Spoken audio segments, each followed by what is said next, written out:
back on the Zero Hour. I'm your host, Richard RJ Eskow.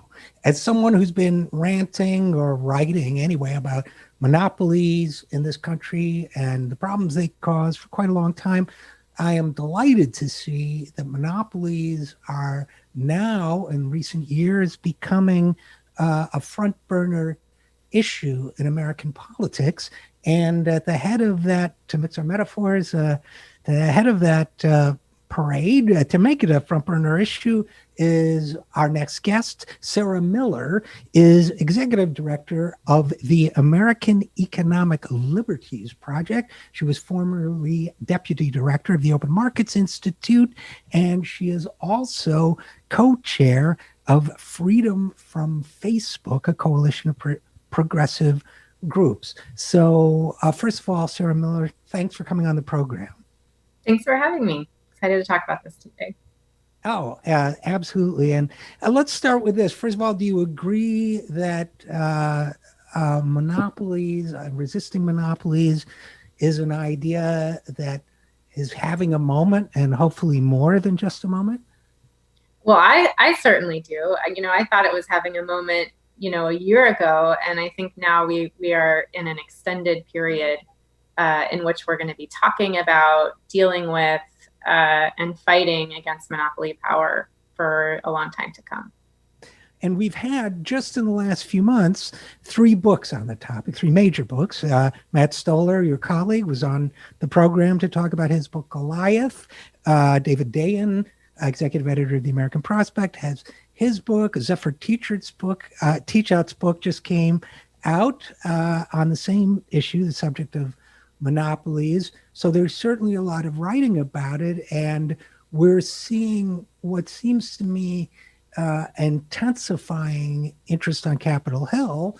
But I'm finding that interest rather intriguing, Sarah Miller, and because it seems to me to be breaking off in 2 forms. And I wanted to talk to you about that a little bit, and then maybe we can talk a little bit more about your organization. But in the hearings, the recent hearings on Capitol Hill, where the tech CEOs came up and were questioned by senators, I felt that a divergence between the criticisms being raised by Republicans in general, generalizing, and those raised by Democrats.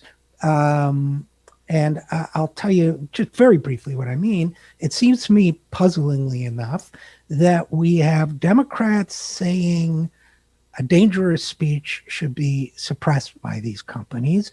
We have Republicans arguing, whether disingenuously or not, I don't know, that free speech should be emphasized and speech should not be censored. But it seems to me that, with a few exceptions, neither side is addressing the issue of why private companies, why we should have to invade or inveigle or implore or persuade or threaten private companies over issues of free speech, when that's a matter that, to me, belongs in the public domain and as a question of governance. So am I off base, you think, or?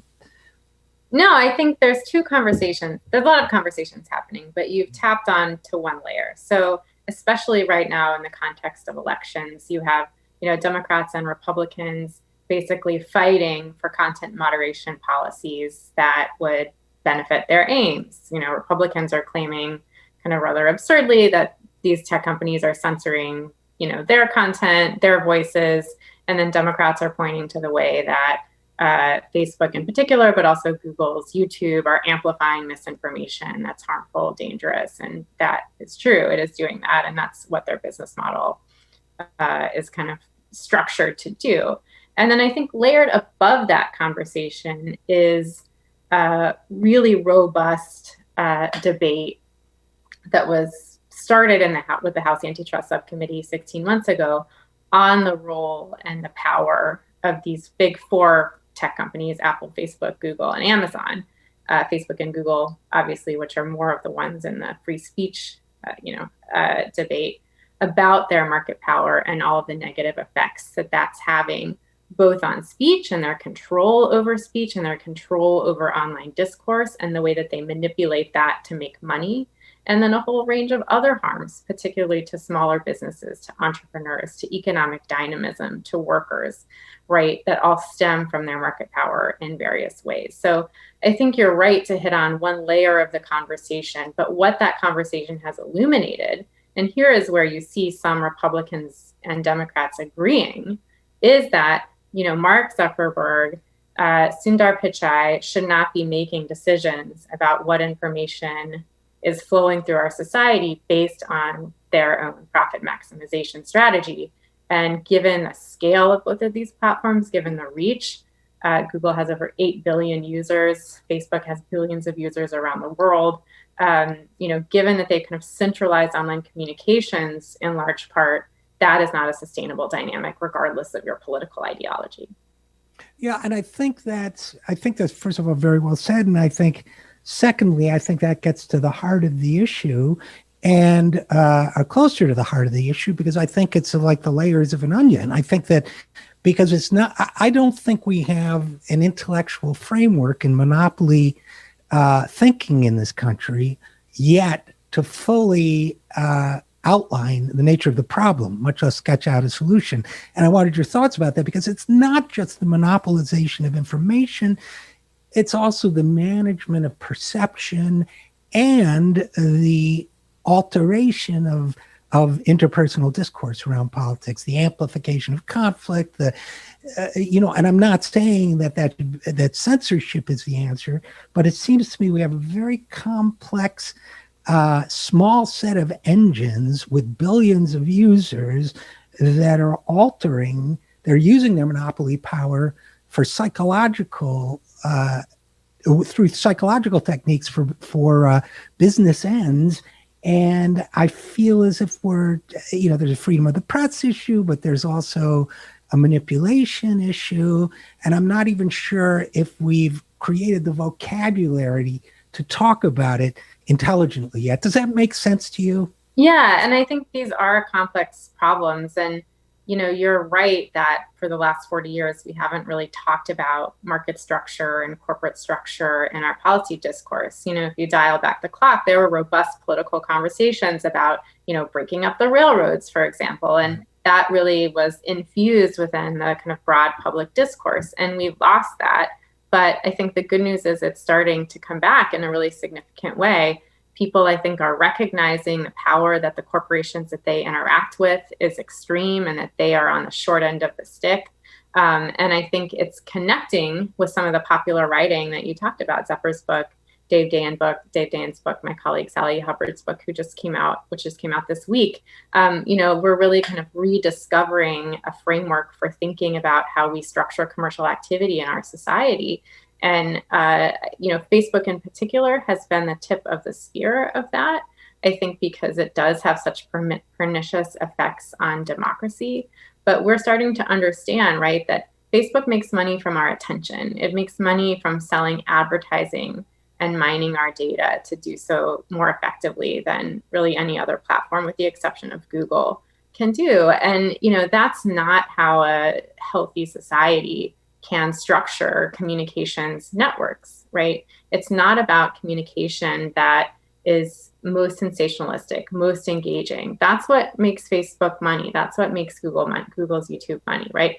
They want to keep you hooked, keep you engaged, to sell you advertising. And when you look at kind of traditional ways that we share information with each other, there are clear rules that protect news organizations and others from engaging in that sort of business model. And that's, really part of the problem here. It's like we need to protect the financing structures for a free press, for newspapers, for media outlets. It needs to be decentralized and free of this generally deeply kind of abusive structure that pushes highly targeted, highly personalized, highly manipulative information to individualized users. That it is not a sustainable situation in either case.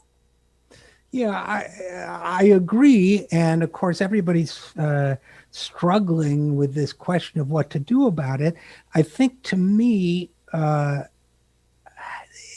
right now, I feel as long as these monopolies are in place, it's damned if you do and damned if you don't. It's I don't want the Atlantic Council and Hamilton 68 and all these other groups deciding what the American people can see. I don't want Mark Zuckerberg deciding what the American people can see. I don't want Jack Dorsey at Twitter deciding that the New York Post story, whatever you think of this story on the Hunter Biden laptop should be suppressed.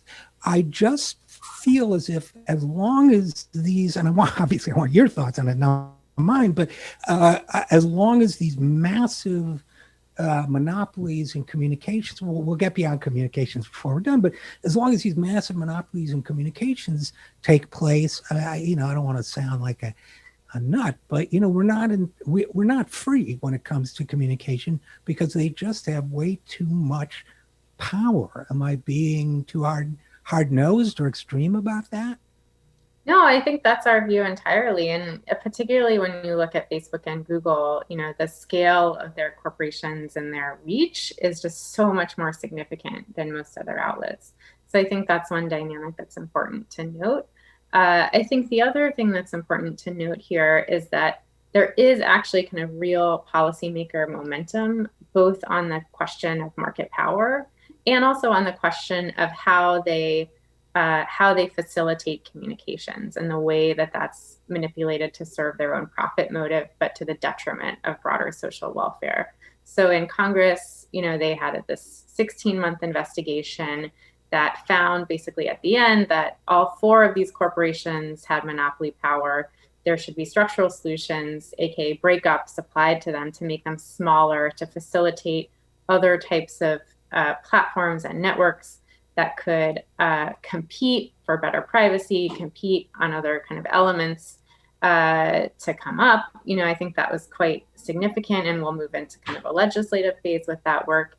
And then we also saw just last week, the Department of Justice actually filed first antitrust suit in 20 years against Google. And we're likely to see additional cases coming down from the states on Google. We're likely to see an FTC case on Facebook, as well as state AG ones as well. So there's a lot of activity and churn that just hasn't happened in decades, particularly targeted at these two corporations right now. And that's coupled with also some, I won't get into it, but some bipartisan interest in reforming some of the laws that have allowed them to basically shape communications in this way that preferences their own bottom lines against kind of the well-being of the public. So there is actually a lot happening. Has anything changed yet? I would say there is going to be concern. They're going to be more careful going forward.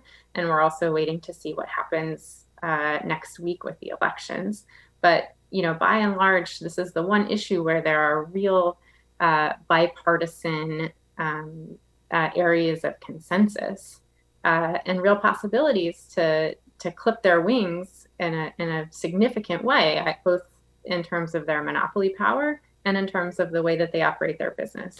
I remain haunted days later, Sarah Miller, by the fact that I agree with Ted Cruz when he said, who elected you to, manage the speech of the American people? Sadly, I think that's a pretty good point. And again, we're speaking with Sarah Miller. Sarah is the executive director of the American Economic Liberties Project. And at the risk of being overly informal, Sarah, I have to say that's some next level George Lakoff framing right there.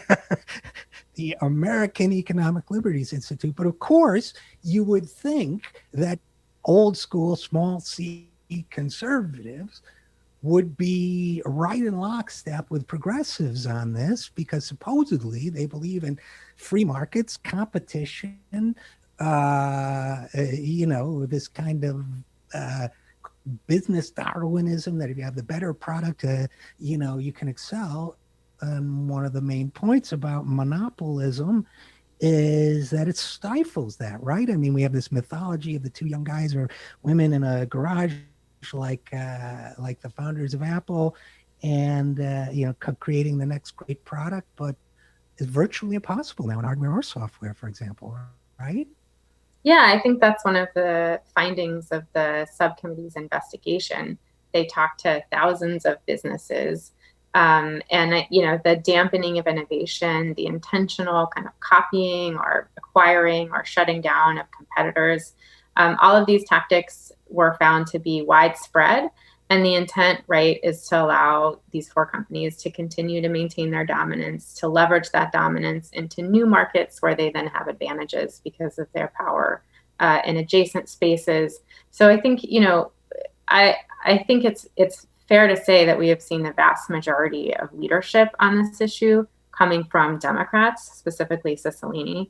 But I think as the conversation about monopoly power has advanced, one thing that has emerged is a clear split in the business community where you have small, medium, even large businesses kind of banding together to seek relief from the government. Say these guys are not playing by the rules.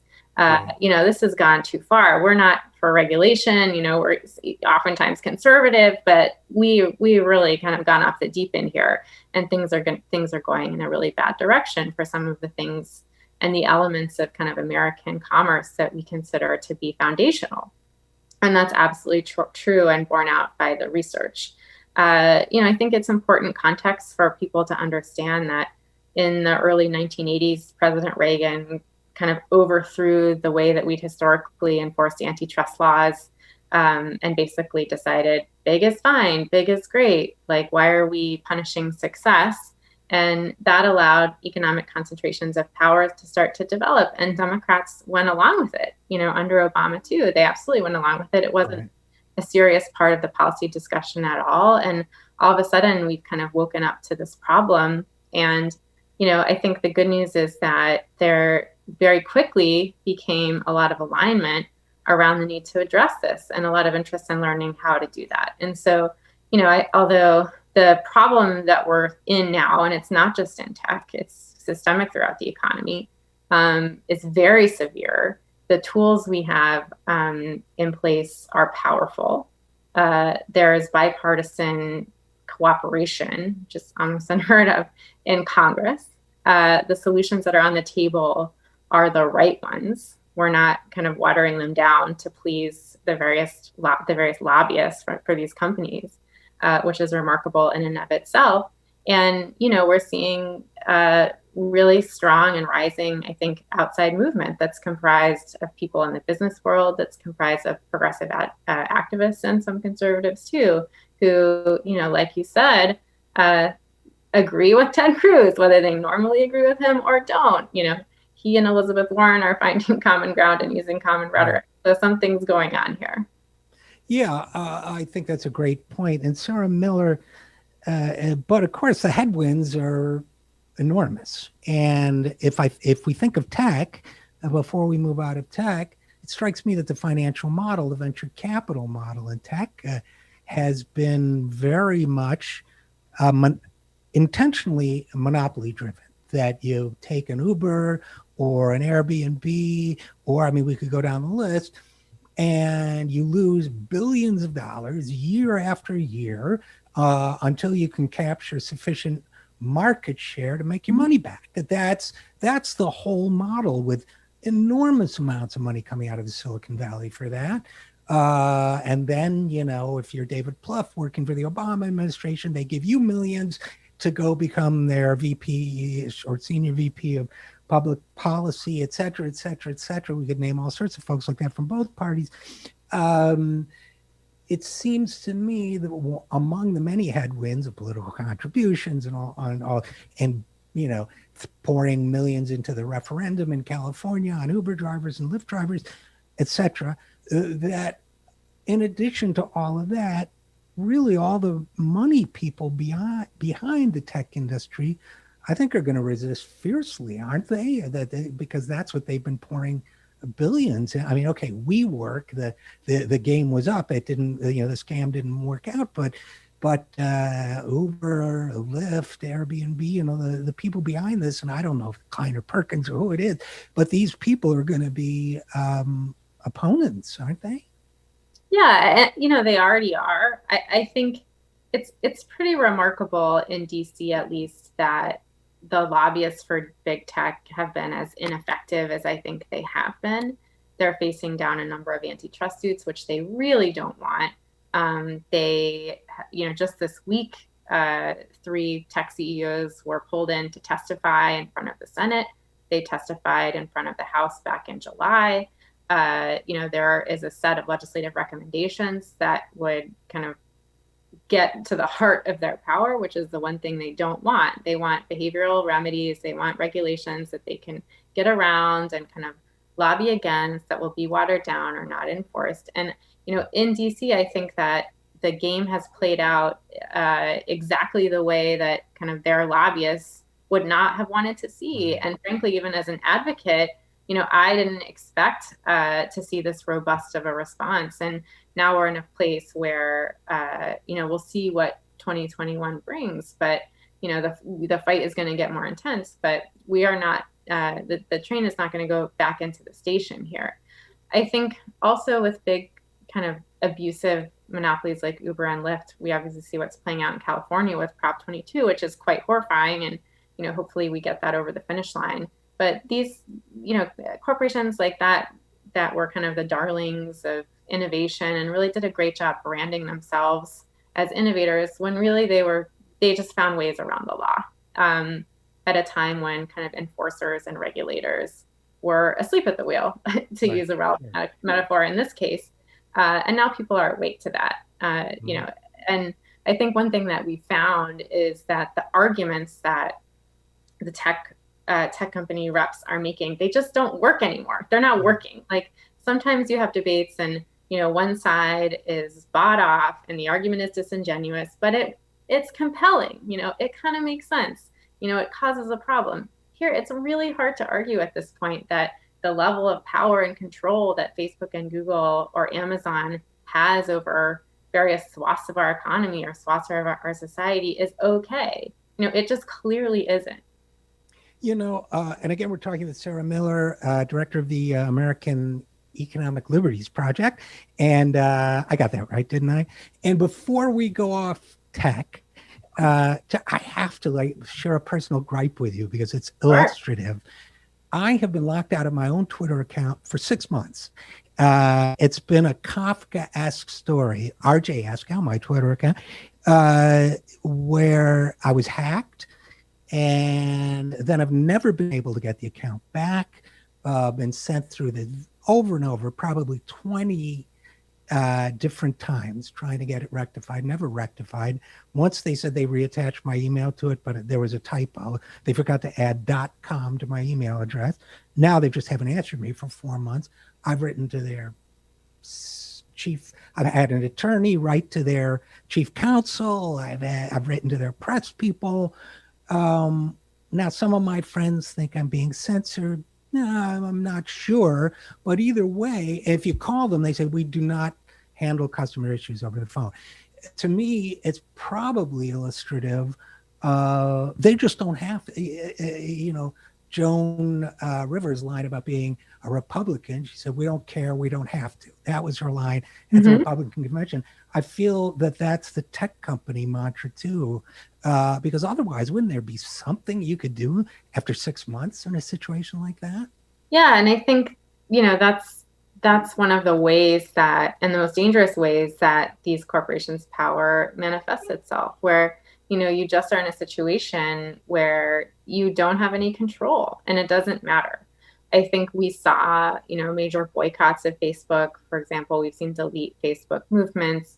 Those are helpful in the sense that it shows policymakers in particular that there is a lot of popular outrage, but it doesn't fundamentally ever change their behavior. Their earnings calls are later this afternoon in a couple of hours, and it's questionable to see whether or not this will have any impact. It probably won't, because once you have monopoly power, that essentially locks in your profits. And it gets back to the conversation we had earlier around VC and how these corporations have been financed with sorts of like endless streams of capital that your typical entrepreneur just cannot compete against. And that capital is deployed in pursuit of monopoly, where then you just lock in returns for the long term.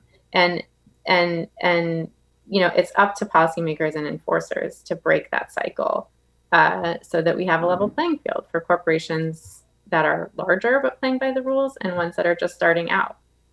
I think in the case of Twitter, Twitter does have kind of a monopoly over the DC discourse in some ways. Uh-huh. If you're in journalism, if you're in media, that's really how you reach a lot of your audiences.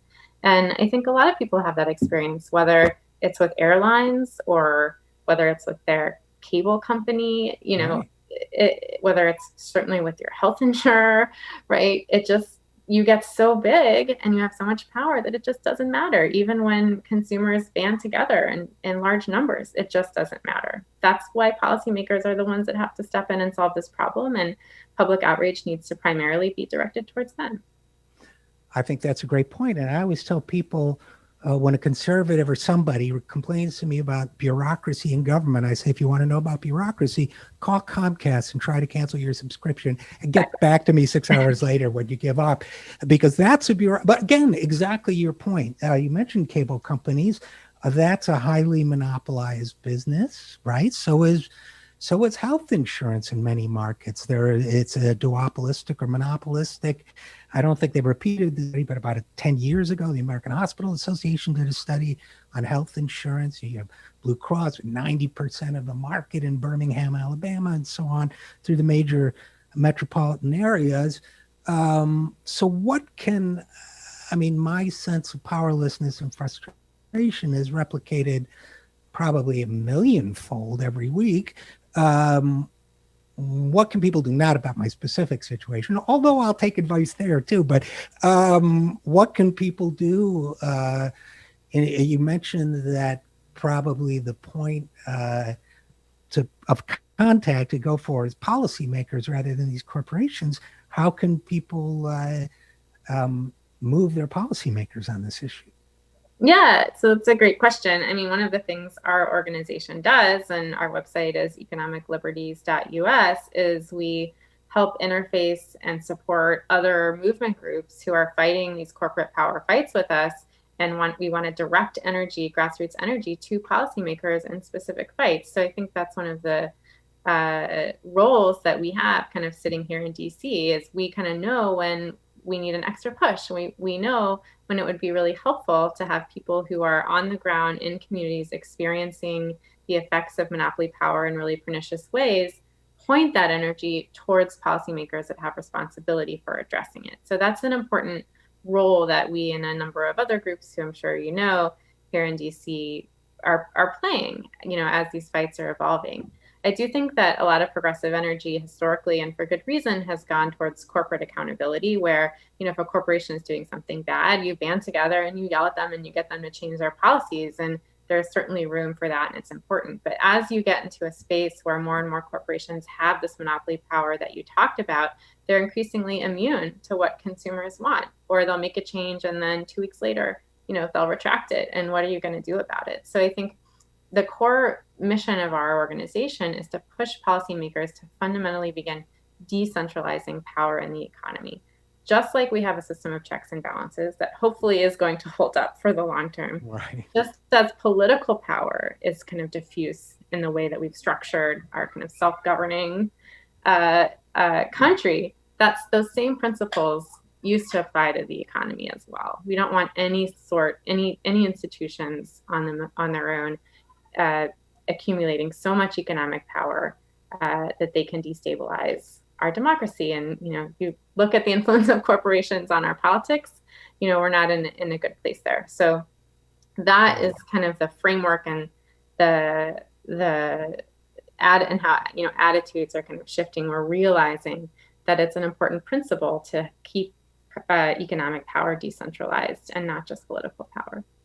Well, I also think it's a great idea to address policy solutions rather than individual corporations, not only for the reasons you mentioned, which are very valid to me, but also because I think if we really think of ourselves as a democratically small d governed people and society, then we should not be begging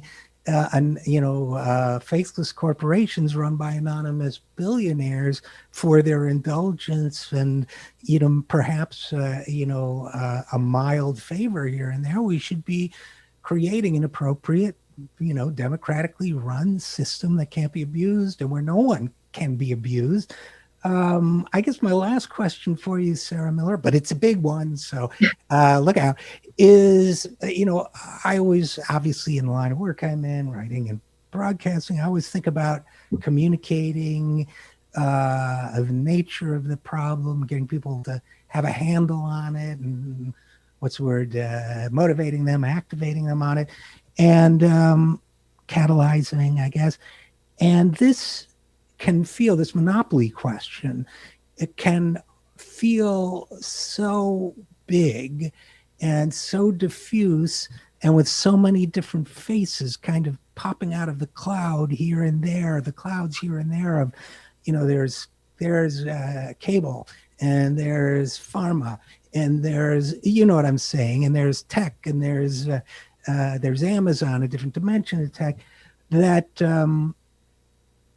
what I struggle with, I guess I would say, is how to make people understand there's one underlying problem, that these are the kind of hydra faces, but there's one underlying monster we're fighting, which is this power of monopolization, of concentration, leading to concentrated wealth, leading to political, corruption, and so on.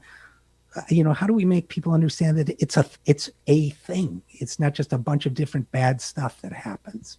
Yeah, I don't know. That's a great question. I mean, I think as policymakers and lawmakers move forward and it gets embedded more into the news and it becomes even more of a part of the public conversation, that will begin to take hold more strongly.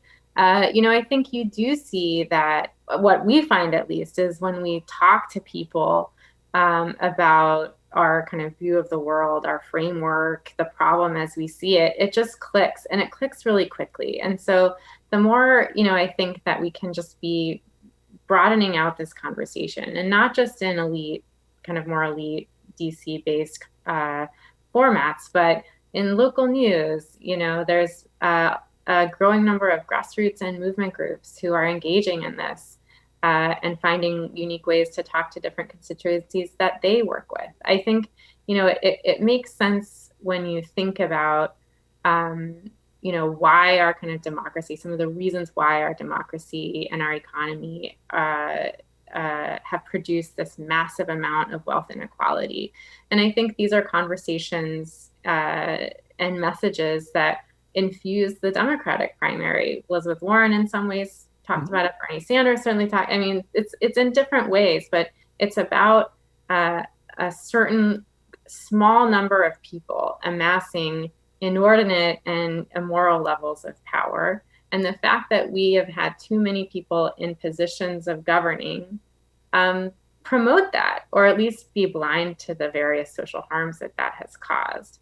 So I do think, even though we might be talking about it in different terms, there are members of Congress, a growing number of them, who ran on a platform that included independence from corporate money.